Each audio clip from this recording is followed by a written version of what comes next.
My name is Rachel Bell, and at 34 years old, I am a captain in the United States Air Force.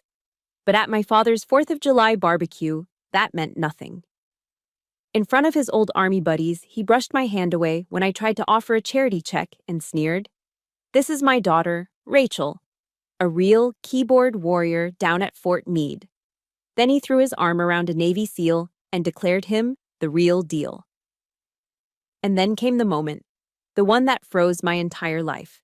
He looked right at me and said, loud enough for everyone to hear, his voice dripping with contempt, "The Taliban wouldn't even blink at you, Rachel. But this," he slapped the SEAL on the back, "this is a real soldier." My father didn't know that the hero he was fawning over had just gone completely still. He wasn't looking at my father. He was staring at me, at a tiny scar on my temple, and he whispered, "Wait a minute. I know that scar." Let me know where you're watching from in the comments, and hit that like and subscribe button if you've ever had your own family turn your accomplishments into a punchline. The performance began the moment I pulled my Honda into the driveway of my childhood home in Fairfax, Virginia. It was a perfect portrait of American patriotism, meticulously staged. The air was thick with the smoky perfume of burgers and hot dogs sizzling on a top-of-the-line Weber grill. Small American flags, planted with military precision, dotted the perfectly manicured lawn. From a Bluetooth speaker tucked away on the porch, the strains of the national anthem gave way to a playlist of country music hits celebrating trucks, beer, and freedom. It was all so perfect, so wholesome. And it was all a lie. At the center of it all, holding court on the back deck, was my father, retired Army Colonel Robert Bell. He wore his crisp, navy blue Army polo shirt like a suit of armor, the eagle emblem gleaming over his heart. He was in his element, a pint of Sam Adams in one hand, gesturing grandly with the other as he entertained a circle of his old Army friends. As I got closer, I could hear him spinning one of his favorite yarns, a story about coordinating truck logistics in Germany that, through his telling, had somehow morphed into a strategic triumph on par with the Battle of the Bulge. My mother, Helen, emerged from the sliding glass door, balancing a large bowl of her homemade potato salad. She moved through the crowd with a practiced, serene smile, the perfect hostess, the dutiful wife. She spotted me lingering at the edge of the deck, and her smile tightened just a fraction. She glided over, her voice a low, urgent whisper in my ear. "Try to get along, dear," she murmured, the same four-word warning she'd given me at every family gathering for the last 20 years. It wasn't a request for peace, it was a command for my silence. I nodded, feeling the familiar weight settle in my chest. I was an actress in a long-running play, handed a script at birth that I was sick to death of performing. I decided to get the obligatory offering out of the way. I'd brought a check for $200 made out to Vets for Vets, a charity my father championed. It was my attempt at an olive branch, a way to participate in his world on his terms. I navigated through the clusters of laughing guests and approached my father's circle, waiting for a pause in his dramatic retelling. "Dad," I said quietly, holding out the envelope. "I have this for the fund." He didn't even look at me. His eyes were fixed on his audience. "Just put it in the jar over there," he said, waving a dismissive hand toward a large pickle jar on the serving table already stuffed with cash and checks. Then, without missing a beat, he turned to a portly man in a VFW cap and chuckled, his voice carrying easily over the music. "My daughter," he announced, as if presenting a strange specimen. "She thinks $200 can buy respect." A few of the men around him snickered. The sound was like a physical blow. The air rushed out of my lungs, and for a second, the sunny backyard went blurry. I felt a hot flush of shame creep up my neck. I looked down at the check in my hand, my own signature on it, and it suddenly felt cheap. Foolish. My gesture of goodwill had been twisted into a pathetic attempt to buy his approval. This wasn't the first time something like this had happened, not by a long shot. But it still hurt like it was. Just then, my father spotted the man he'd been waiting for, Lieutenant Commander Wolf Jackson, the Navy SEAL. Wolf was a legend, a man who moved with a quiet, coiled power that made my father's blustering seem theatrical and hollow. He was leaning against the railing, talking to someone, a bottle of Budweiser held loosely in his hand. "Wolf, get over here," my father boomed, striding over and clapping him on the shoulder. He practically dragged Wolf into the center of the circle, presenting him like a trophy. "Gentlemen, now this is a real hero." I tried to melt into the background, but my father wasn't finished with me. He gestured toward me with his beer.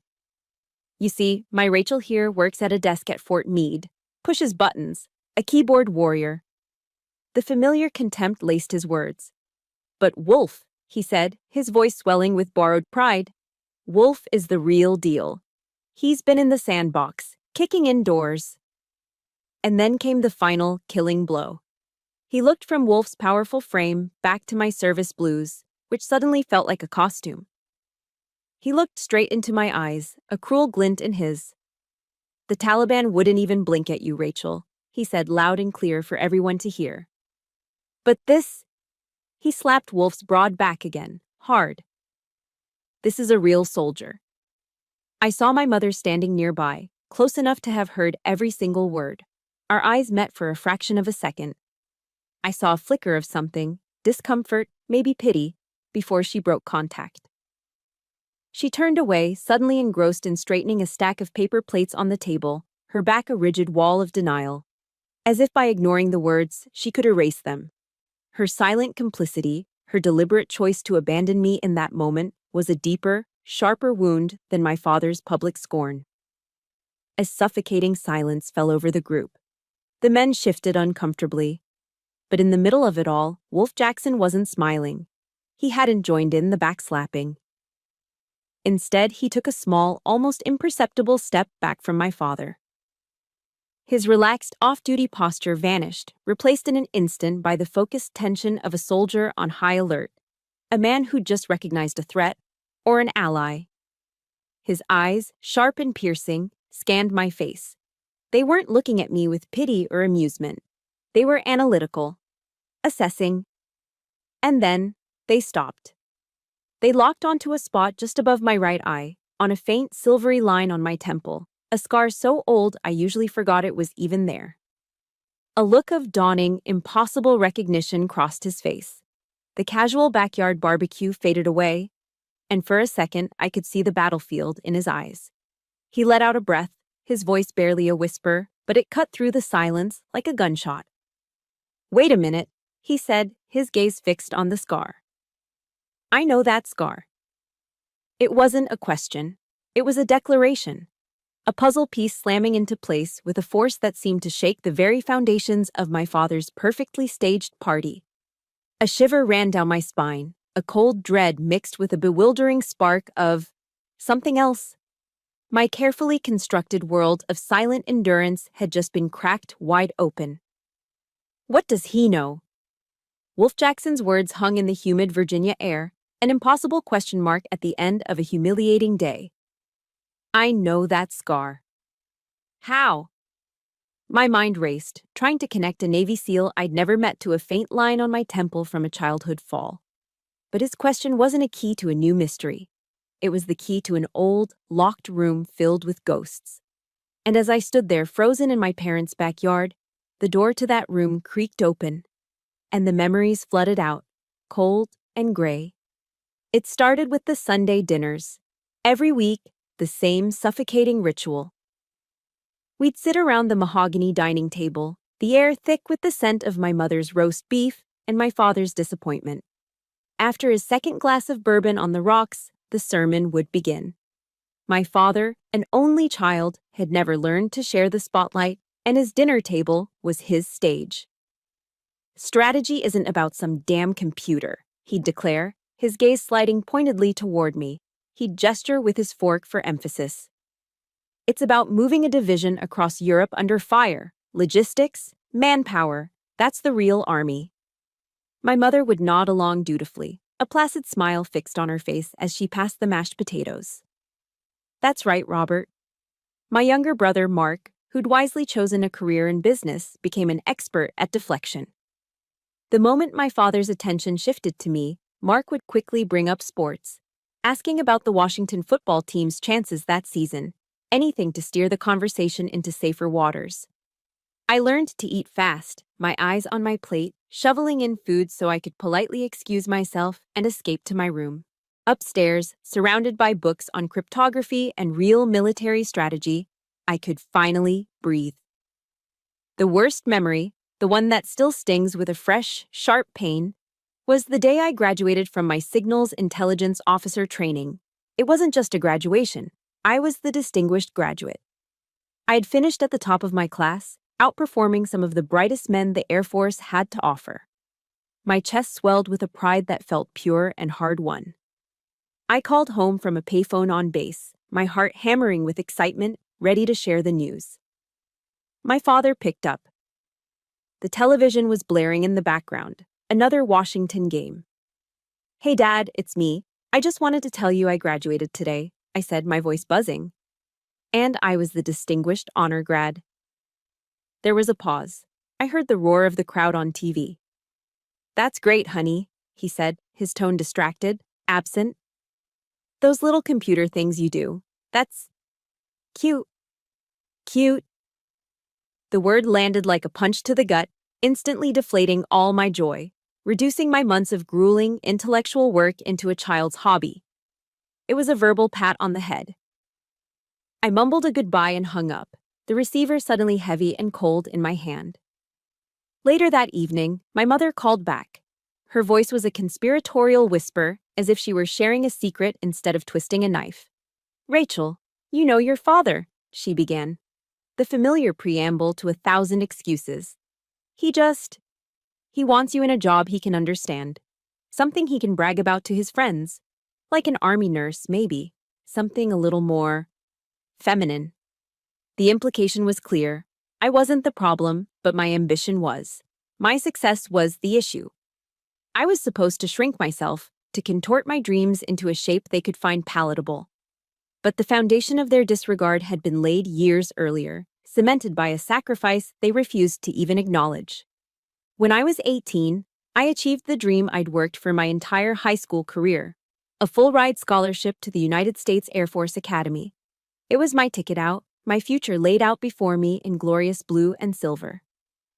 But just as I was preparing to accept, my brother Mark's latest business venture, some half-baked t-shirt company, went belly up. A family meeting was called. It wasn't a discussion, it was a verdict. They sat me down in the living room, my father pacing in front of the fireplace, my mother wringing her hands on the sofa. They suggested that it would be better for the family if I attended a public state university nearby. It would save on costs, they said, and I could stay closer to home. "Family has to prioritize, Rachel," my father said, his voice laced with false gravitas.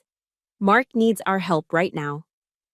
In the end, a significant portion of what would have been my college fund was diverted to bail out my brother. He never said thank you. He just took the money as if it were his birthright. I gave up my dream for them, for a brother who saw me as an inconvenience, and for parents who didn't even register the magnitude of what they had asked me to forfeit. It wasn't a sacrifice in their eyes, it was simply my duty. And now, standing in the fading afternoon light of that awful barbecue, the phrase "keyboard warrior" echoed in my head, a bitter reminder of their willful ignorance. My desk job was a windowless, climate-controlled SCF, a sensitive compartmented information facility, buried deep underground at Fort Meade. The only smell was the sterile hum of server racks and the burnt aroma of stale coffee brewed around the clock. I didn't push paper, I was Angel. I was the unseen voice, the steady hand guiding Reaper drones as they sliced through the skies over Afghanistan. My voice was a lifeline, a harbinger. The difference between life and death for soldiers on the ground. I remembered the night I saved Wolf Jackson's team, Odin 3. The surge of adrenaline as I analyzed the infrared feed, seeing the heat signatures of an ambush forming in a blind canyon, a detail the ground intel had missed. The gut-wrenching tension as I made the call to override a direct order and divert them, my voice calm and authoritative in their headsets, even as my heart hammered against my ribs. And then, the profound, dizzying relief when General Hale's voice crackled over the line, confirming my read was correct, that I had saved them from being wiped out. I lived and breathed in a world of stakes so high my father couldn't possibly comprehend it. His world was black and white, defined by parades and polished brass. Mine was a world of shadows and signals, of life and death decisions made in milliseconds, 7,000 miles away from the fight. And because he couldn't understand it, he belittled it. His ignorance had curdled into contempt.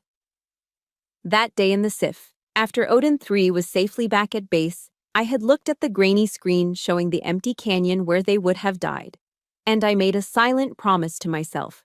I promised that I would never let their small-mindedness define my worth. That my work, my sacrifice, was real, whether they ever saw it or not. You know, it's one thing to be misunderstood by the world, but it's a whole different kind of pain when the people who are supposed to know you best refuse to see you at all. If you've ever had a dream or an accomplishment dismissed by your own family, hit that like button. And in the comments, just type a simple, "I see you." Let's show each other the support we didn't get. I had held onto that promise for years, a secret source of strength in the quiet dark. But standing there, with the man I'd saved staring at the scar that was part of my story, I realized a promise wasn't enough anymore. It was time for the truth. Time seemed to warp in the space between Wolf Jackson's whispered words and my father's next breath. The cheerful country music faded into a dull throb. The scent of charcoal and grilled meat turned acrid in my throat. In that stretched-out moment, something inside me shifted. The years of accumulated pain, the endless compromises, the quiet swallowing of insults. They didn't explode. They crystallized. I didn't run. I didn't cry. A strange glacial clarity washed over me, chilling the hot shame in my veins.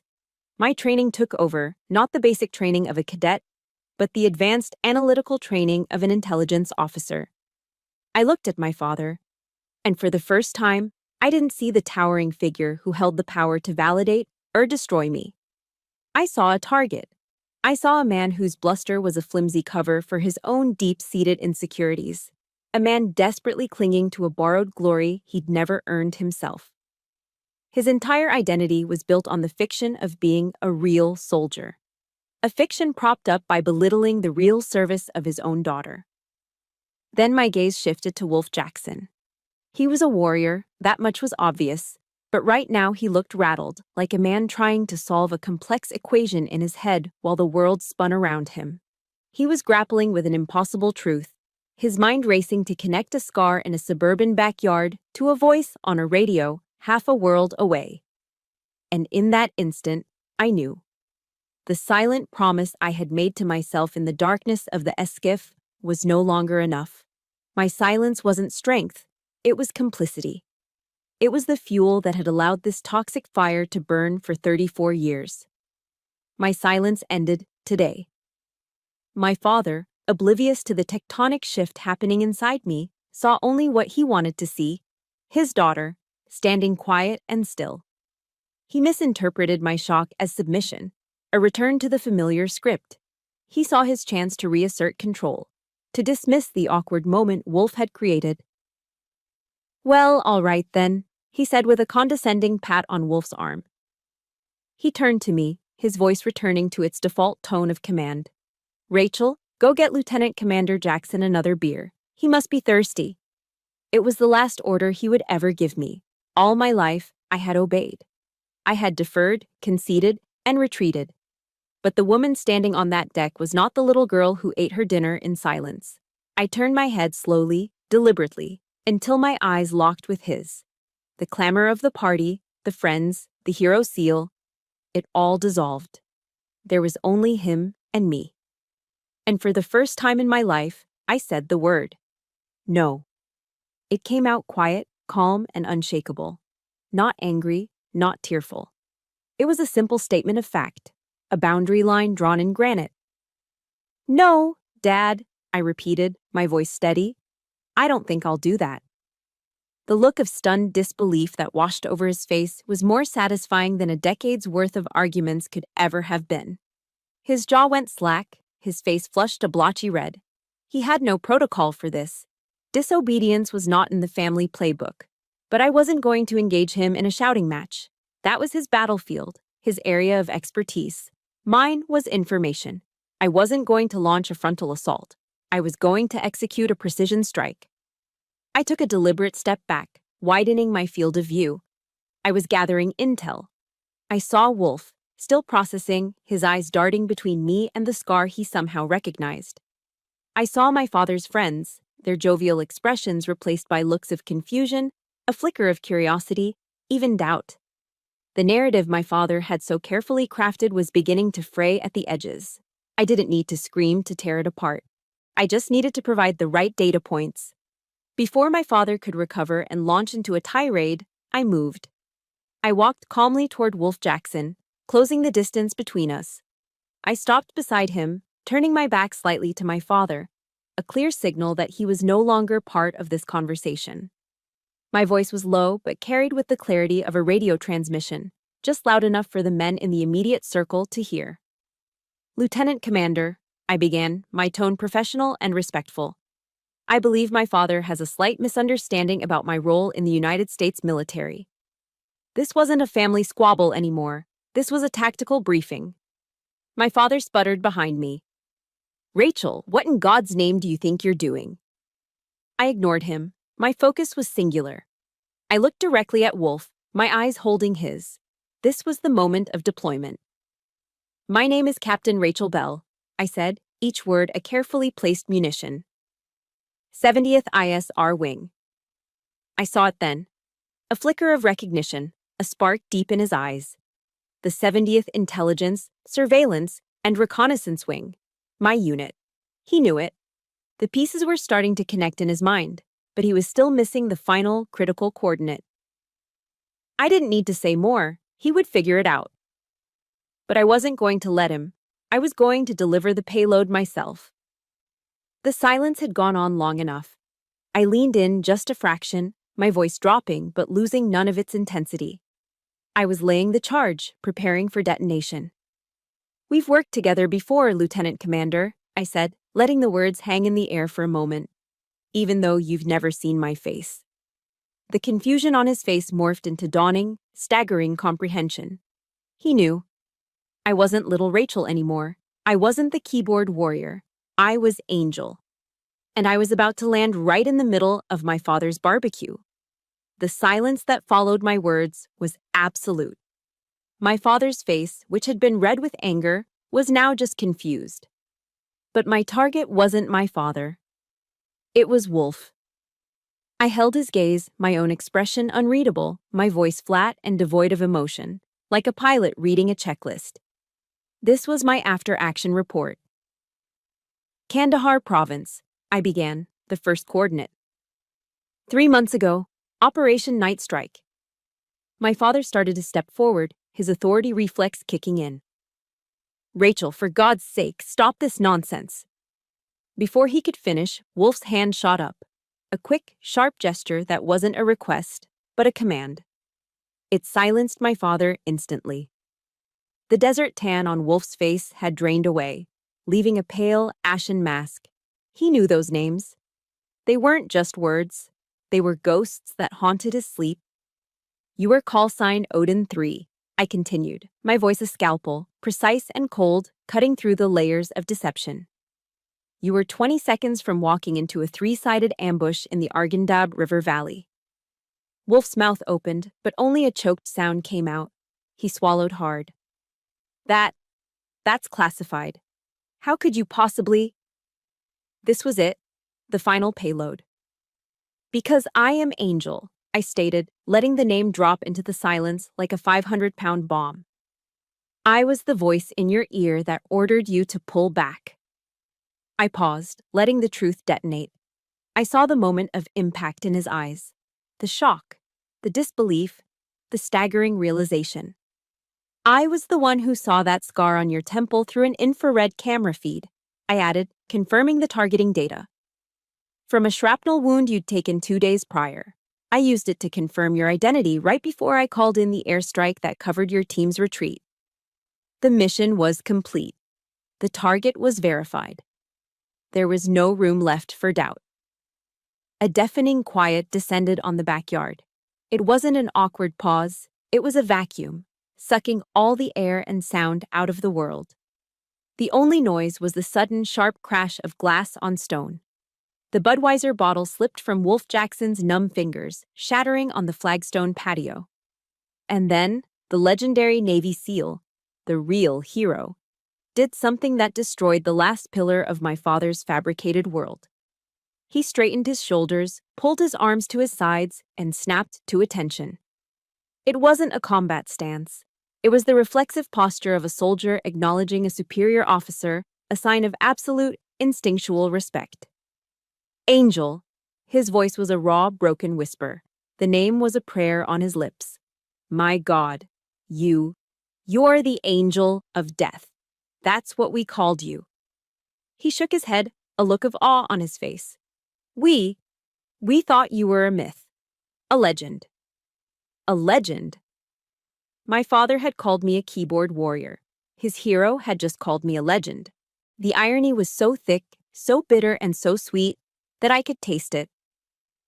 My father, desperate to salvage his crumbling authority, tried to regain control. His voice was weak, pleading. But she's just Rachel. Wolf spun around, and for the first time, I saw true, unadulterated fury in his eyes. It was the look of a man who had faced down death, and it wasn't directed at an enemy combatant. It was directed at my father. Sir, Colonel, he said, his voice low and dangerous. Shut up. Those two words were more devastating than any bomb. They vaporized my father's power, his credibility, his entire persona. He physically recoiled, his face a mask of utter humiliation. He was no longer the commander of this backyard. He was a disgraced subordinate. Wolf turned back to me for a moment, his expression softening with a respect that felt more real than any validation I had ever sought from my family. Then he turned to address the stunned circle of onlookers, his voice ringing out across the now silent yard, clear and strong. This woman, he announced, his hand gesturing toward me, saved my life and the lives of 6 other men. We were walking into a kill box, and she pulled us out. He wasn't finished. He took a step closer to my father, who looked small and pathetic. She didn't just stop an ambush, Wolf continued, his voice rising with passion. 2 hours later, one of my privates, a kid on his first tour, had his radio go down. He was separated from the squad, stumbling in the dark toward an IED pressure plate. We couldn't reach him. Wolf looked back at me. She could. She got on his secondary comms, which were barely working. And with nothing but her voice, calm and steady, she talked that terrified kid, step by step, around that mine and back to us. He let that sink in, his eyes scanning the faces of my father's friends, who now looked at me with a mixture of shock and awe. Finally, his gaze landed on my father, and it was utterly unforgiving. Your legacy, Colonel, Wolf said, his voice dripping with ice, is shuffling supply trucks in Germany. Her legacy is the American soldiers who came home alive to their families. He paused and delivered the final, fatal blow. She is more of a soldier in her damn chair than you ever were in your whole career. The aftermath of the explosion wasn't fiery and loud. It was a slow, suffocating implosion. After Wolf delivered his final verdict, the party didn't end. It simply disintegrated. My father's friends, the men who had been laughing at his jokes minutes before, suddenly found urgent reasons to leave. They offered mumbled goodbyes, their eyes carefully avoiding my father's, who stood frozen by the grill like a statue memorializing his own defeat. A few of them, the ones who had seen real combat and understood the weight of Wolf's testimony, made a point to walk past me on their way out. They didn't say much. A firm handshake from one. A quiet, "God bless you, Captain," from another. One older man, a Vietnam vet, just met my eyes and gave a single, respectful nod. It was a silent acknowledgement, a shared understanding that transcended words. Wolf Jackson was the last to leave. The fury had faded from his eyes, replaced by a quiet intensity. He walked over to me, bypassing my parents completely. My apologies, Captain, he said, his voice low. I was told your promotion to major was already approved. I must have looked confused. He just smiled faintly. Word travels fast when Angel is involved. I owe you my life. If you need anything, anything at all, this is my number. He pressed a simple, black and white business card into my hand. It felt solid, real. A lifeline. I finally got in my car and drove away, not looking back. In my rearview mirror, I could see them. My mother and father, standing motionless amidst the wreckage of their perfect 4th of July party. They looked small and isolated, the architects of a fallen empire of lies. I felt a strange sense of detachment, of exhaustion. The adrenaline had worn off, leaving only a hollow ache. I drove aimlessly, eventually finding myself on the George Washington Memorial Parkway, heading north along the Potomac River. The evening sun cast a golden glow on the water, the monuments of D.C. rising peacefully in the distance. It was a picture of American serenity, a stark, painful contrast to the war that had just been waged in my family's backyard. I rolled down the windows, letting the warm air wash over me, hoping it could somehow cleanse the lingering stain of humiliation. That's when my phone rang, its cheerful ringtone a jarring intrusion. The screen lit up with my mother's name. My stomach tightened into a cold knot. I knew this call wasn't coming from a place of concern or apology. It was a counteroffensive. I took a breath, tapped the screen, and put the phone on speaker. There was no greeting. No, hello, no, are you okay? Just the hiss of her anger. How could you do that to your father? Her voice was acidic, stripping the paint off my fragile sense of victory. You turned him into a laughingstock in front of all his friends. You ruined everything. Even though I had anticipated the attack, her words still felt like a punch to the gut. All the air left my body in a whoosh. I gripped the steering wheel, my knuckles turning white. Mom, I said, my voice dangerously calm. I just told the truth. A sharp, humorless laugh crackled through the speaker. The truth? The truth is that you were selfish, Rachel. You always have been. You couldn't just let your father have his one day, could you? You had to make it all about you. It was a masterclass in gaslighting. In her version of reality, my father's years of verbal abuse were irrelevant. My public humiliation was a footnote.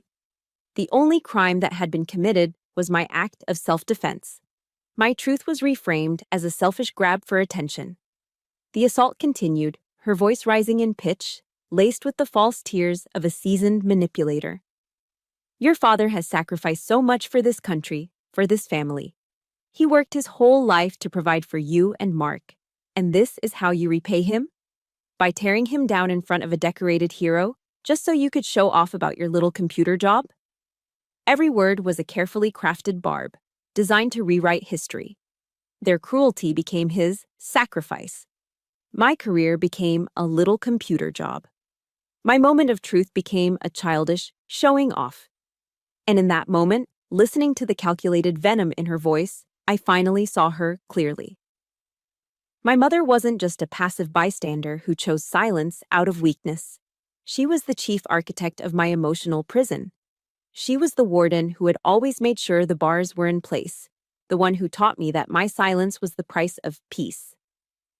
Her peace, never mine. She wasn't just complicit, she was the enabler in chief. A deep, cold resolve settled over me.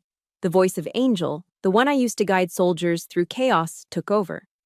It was a voice free of emotion, stripped down to pure, tactical clarity. I took a steadying breath. Mom, I said, my voice cutting through her tirade. I'm not going to argue with you about this. What happened today was the direct result of years of how Dad has treated me. I will not apologize for telling the truth. I let the silence hang there for a beat, a silence of my own making. I need some space, I continued, each word a brick in a new wall. Please don't call me again. And then I did something I had never done in my entire 34 years of life. I ended the call. I reached over and pressed the red icon on the screen, cutting her off mid-sentence. The silence that filled my car was absolute, shocking. It felt terrifying, and it felt, for the first time, like freedom. I had just severed a toxic lifeline, a connection that had been poisoning me one drop at a time for as long as I could remember. I kept driving, the lights of Washington, D.C. getting brighter ahead, and I didn't look back. The days following the barbecue were quiet. The silence from my parents was a heavy, suffocating blanket. After hanging up on my mother, I had braced myself for another assault. A barrage of angry texts, a surprise visit, but nothing came. It was an unsettling peace, the kind of stillness that precedes a storm. I spent my time working, trying to lose myself in the familiar rhythms of data streams and satellite feeds, but a part of my mind was always waiting for the other shoe to drop. Then, on a Wednesday afternoon, my phone buzzed with a text from an unknown number. My heart leaped into my throat, assuming it was my father, finding a new way to breach my defenses. But the message wasn't from him. "Captain, it's Wolf Jackson. My team and I owe you dinner.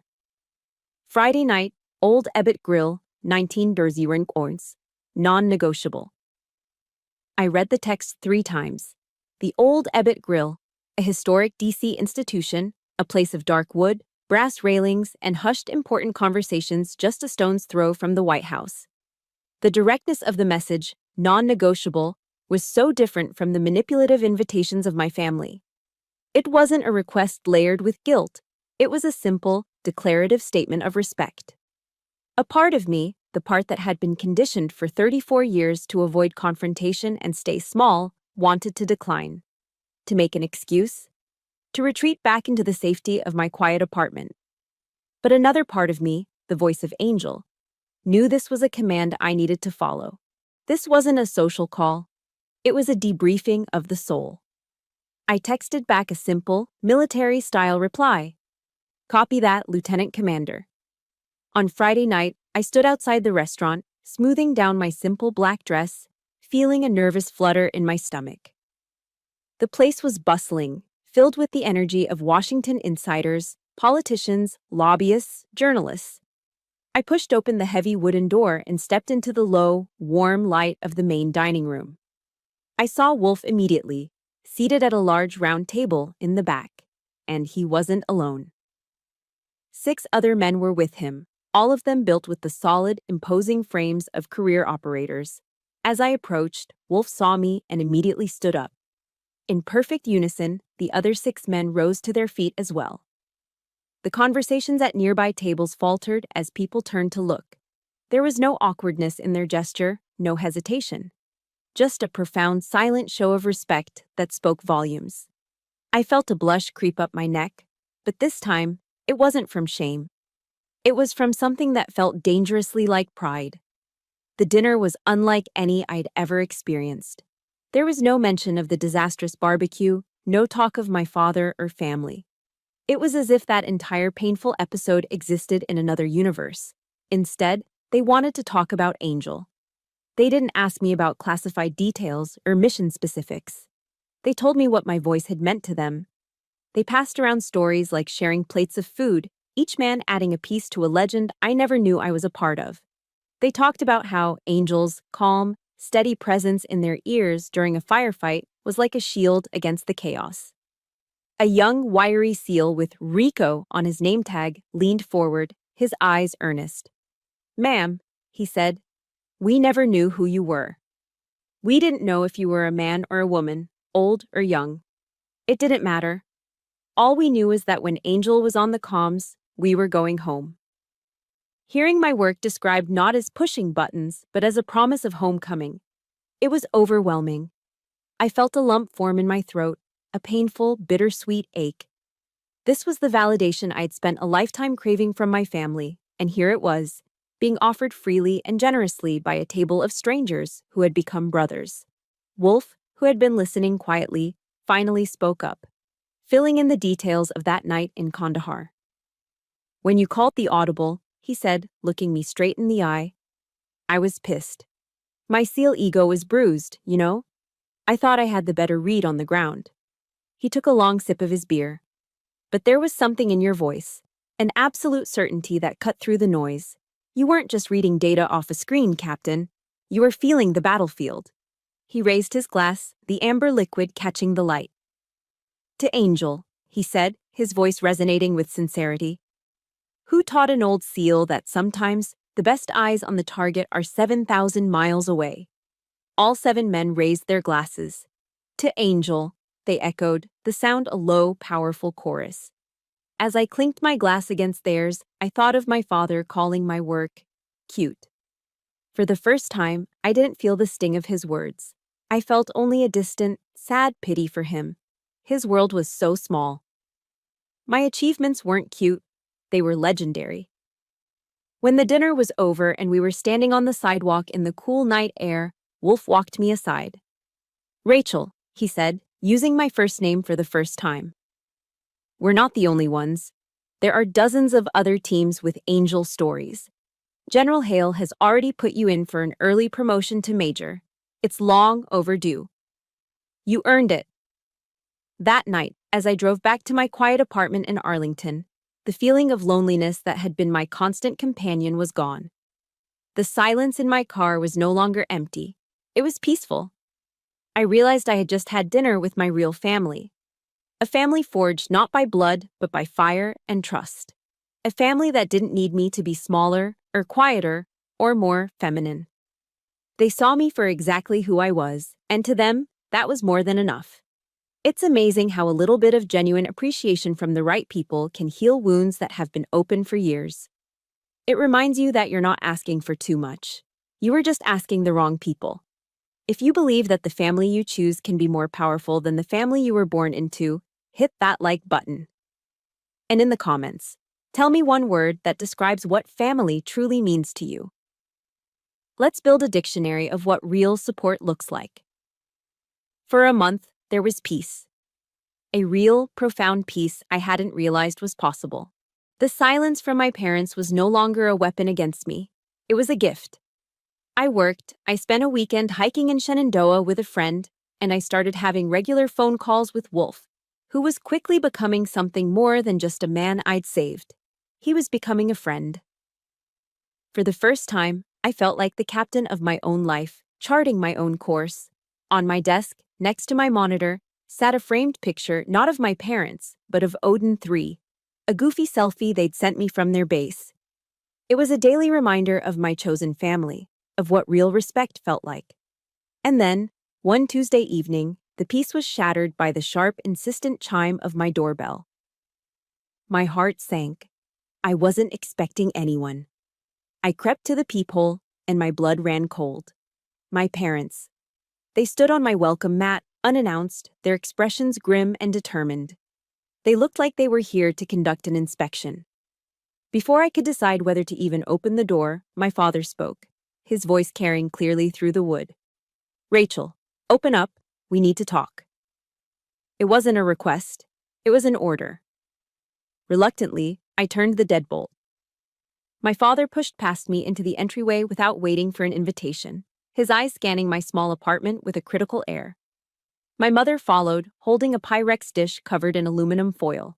A tuna casserole, her signature peace offering. A bribe. We brought dinner, she said with a tight, forced smile. I didn't move. I've already eaten. The 3 of us stood in an awkward, charged silence in my living room. They sat on my couch. I remained standing, a conscious choice to not get comfortable, to not fall back into old patterns. My mother placed the casserole on my coffee table like a sacred offering. My father cleared his throat, getting straight to the point.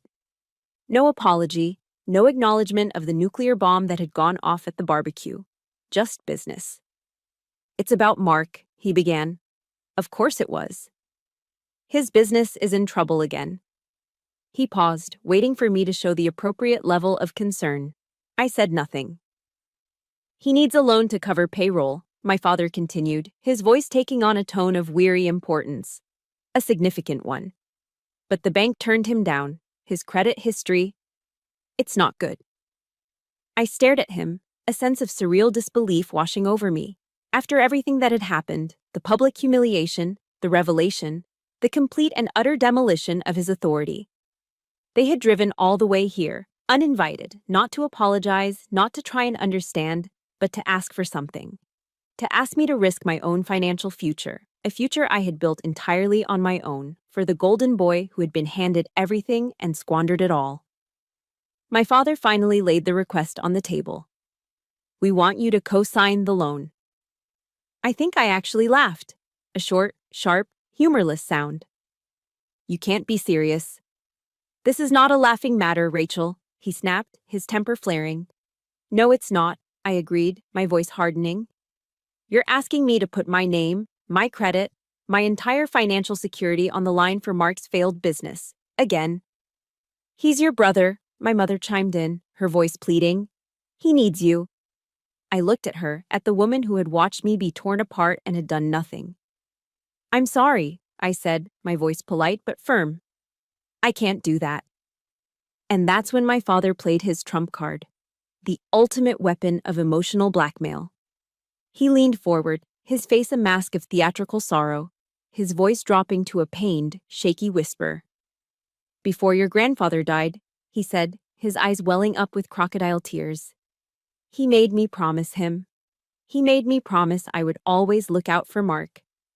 He paused for dramatic effect. He said Mark was the weaker one, the one who would need more help. My mother, on cue, sniffled beside him, dabbing at a perfectly dry eye with her knuckle. My father looked at me, his voice trembling with manufactured grief. Are you asking me to break a deathbed promise to my own father, Rachel? Is that the kind of daughter you are? And there it was. The final, desperate, pathetic gambit. An attack on my compassion, my sense of duty, my love for the grandfather I had adored. But as I looked at them, at this perfectly rehearsed performance of manipulation, I didn't feel guilt. I felt nothing but a cold, liberating rage. I glanced over at my desk, at the smiling faces of Odin 3. They had trusted me with their lives. My parents wouldn't trust me to pick a restaurant for dinner, but they would trust me to clean up their messes. I owed it to those men, and I owed it to myself, to live a life free of this poison. That was the final drop. The dam of a lifetime's worth of resentment, of being silenced, of being second best, finally broke. Enough, I said. The word was quiet, but it sliced through the room, stopping them cold. I felt a lifetime of suppressed anger surge through me, not as a hot, messy explosion, but as a focused, ice-cold beam of energy. I am done, I said, my voice as hard and flat as steel. I have spent my entire life stepping back for Mark, stepping back for you. I gave up the Air Force Academy so he could have my college fund. I have stayed silent every single time you've belittled me, dismissed me, and treated me like I was less than him. I stood up straight, my posture no longer defensive, but commanding. I will not co-sign the loan. I will not give him a single dime. And this conversation is over. I walked to my front door and opened it, letting the cool night air rush in. This is my home, I said, my voice never rising, but carrying the full weight of my final, irrevocable decision. And I'm asking you to leave. It was the last declaration of independence I would ever need to make. My parents left in a state of stunned silence. My mother looked horrified, my father utterly defeated. He didn't even look at me as he walked out the door. I closed it behind them, and the click of the deadbolt echoed in the sudden, ringing quiet of my apartment. I didn't feel victorious. I didn't feel triumphant. I just felt empty. Utterly and profoundly exhausted, as if I had just completed a years-long mission. My legs felt weak, and I slid down the back of the door until I was sitting on the floor. And for the first time in weeks, I cried. But these weren't the hot, angry tears of humiliation from the barbecue. They weren't tears of frustration from my mother's phone call. These were tears of grief. A deep, quiet, sorrowful mourning. I wasn't crying because of what they had just done. I was crying for what was now permanently lost. I cried for the little girl who used to follow her father around the yard, desperate for a single word of praise. I cried for the young woman who had given up her dreams, hoping that sacrifice would finally earn her a place in her family's heart. I cried for the family I should have had, the one of unconditional love and mutual support that I saw in movies and at my friends' homes, a family that I now knew with absolute certainty I would never have. I was mourning a death, the death of a hope I hadn't even realized I was still clinging to. A few weeks passed. The silence from my family was absolute, but this time it felt different. It wasn't a punishment, it was a boundary. I started sleeping better. I found myself smiling more at work. I felt lighter. One afternoon, I was scrolling through my work emails and stopped at one from General Hale. It was the official notice that his recommendation for my promotion to major had been approved by the board.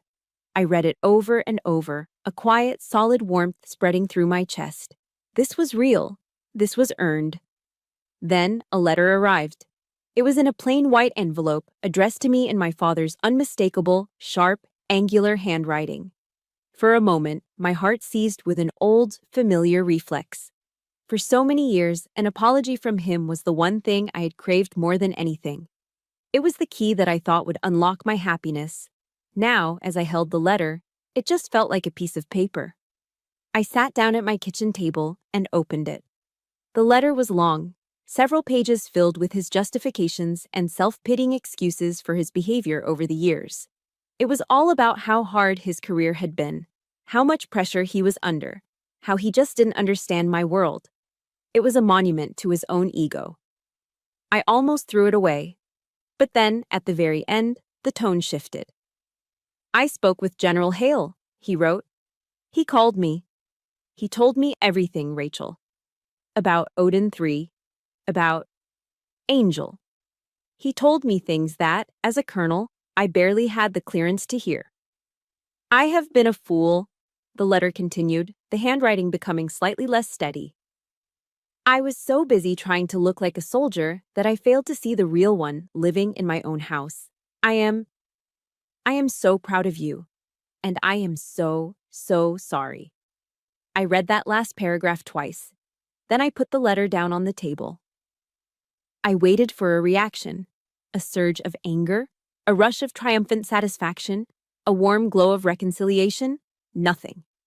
I felt absolutely nothing. The words I'd once been desperate to hear now had no power over me. They were like a key arriving in the mail for a house I no longer lived in. The apology was for him, not for me. It was a bid for his own absolution. It had simply come too late. The wound had long since closed over. It had become a scar. And that scar was now a part of me, a reminder of my own strength and resilience. In that quiet moment, I realized that the validation I had spent my life seeking from him no longer mattered. I had already found it. I'd found it in the respectful eyes of Odin 3. I'd found it in the email from General Hale. And most importantly, I had finally found it within myself. My worth was not a reflection in his eyes. It was a fire I had kindled on my own. I picked up the letter, folded it neatly, and walked into my bedroom. I opened a small wooden box on my dresser, a box where I kept old photos and mementos. I placed the letter inside and closed the lid. For me, forgiveness wasn't about pretending the past didn't happen. It wasn't about wiping the slate clean and going back to the way things were. Forgiveness was about acknowledging the truth of what had happened and then choosing to set down the burden of my anger. It was about choosing to walk forward without that weight on my back anymore. I never replied to the letter. My silence this time wasn't the silence of a scared, submissive daughter. It was the quiet, confident silence of a boundary. My silence said, "I hear you. I accept your apology for your own peace of mind. But I will not be returning to that cycle of pain. I wish you well from a safe distance." I had made my choice. I had chosen my new family, the one built on the bedrock of respect and shared experience. The door to my old family, the one I was born into, had finally been closed. Not slammed in a fit of rage, but clicked shut, gently and firmly, locking a painful past where it belonged, behind me. With the door to my past firmly closed, the door to my future swung wide open. The silence from my parents continued, but it was no longer a void. It was an open space, a clearing that was quickly being filled with warmth, laughter, and a kind of fierce loyalty I'd only ever read about in books. In late May, as the city began to swelter under the early summer heat, Wolf invited me to join Odin 3 for Memorial Day. My mind immediately flashed to the 4th of July barbecue, and a knot of anxiety tightened in my stomach. But this was different. There would be no grilling, no beer, no performative patriotism. The invitation was for a private observance at Arlington National Cemetery. That morning, dressed in my service uniform, I stood with them among the endless, silent rows of white headstones. The air was still and reverent, broken only by the distant, mournful notes of taps. There were 7 of them, all in their dress uniforms, their usual boisterous energy replaced by a solemn dignity. We walked to a section where 2 of their teammates were buried, men who hadn't made it home from a mission years before I was their angel.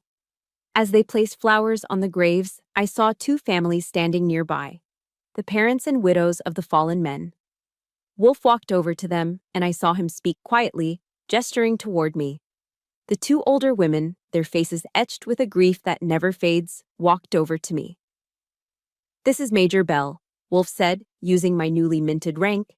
"She's the guardian angel who brought the rest of us home that night." Before I could say a word, the mothers enveloped me in hugs, their bodies frail, but their grips surprisingly strong. They smelled of old perfume and sorrow. "Thank you," one of them whispered into my hair, her voice thick with tears. "Thank you for saving our other boys."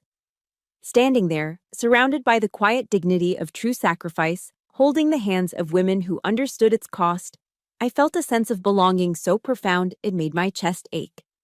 This was honoring service. This was family. The strength of that new family was tested a few weeks later. I was walking to my car in the parking lot at Fort Meade when a familiar figure stepped out from behind a pillar, blocking my path. It was my brother, Mark. He looked terrible, disheveled, his eyes puffy and desperate. He started with pleading, his voice whining about how I had abandoned the family, how his latest business was about to collapse because of me. When I didn't respond, his tone turned nasty. "You know, this is all your fault," he spat, his voice rising. "You and your little drama queen moment at the barbecue. You tore this family apart because Dad didn't pat you on the head enough." I was about to tell him to get lost when a familiar rumble filled the parking garage. A black Ford F-150 pulled up silently behind Mark. The driver's side door opened, and Wolf unfolded himself from the truck. He didn't say a word to Mark. He didn't even look at him with anger. He simply walked over and stood between us, a silent, immovable wall of muscle and quiet authority. He was a foot taller than Mark and twice as wide. "Everything okay, Major?" Wolf asked me, his eyes never leaving my brother's face. Mark's bluster evaporated instantly under that steady, predatory gaze. He visibly shrank, taking a stumbling step backward. We were just talking," he stammered. Wolf didn't respond.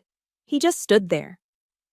Mark took another step back, then turned and practically fled, his footsteps echoing in the concrete structure. Wolf watched him go, then turned to me, his expression softening. He didn't ask what it was about. He didn't press for details or gossip. He just saw a threat to someone in his circle, and he neutralized it. "Come on," he said, gesturing with his head toward the truck. "Let's get some lunch. My treat." It was unconditional protection. No questions asked, no judgment given.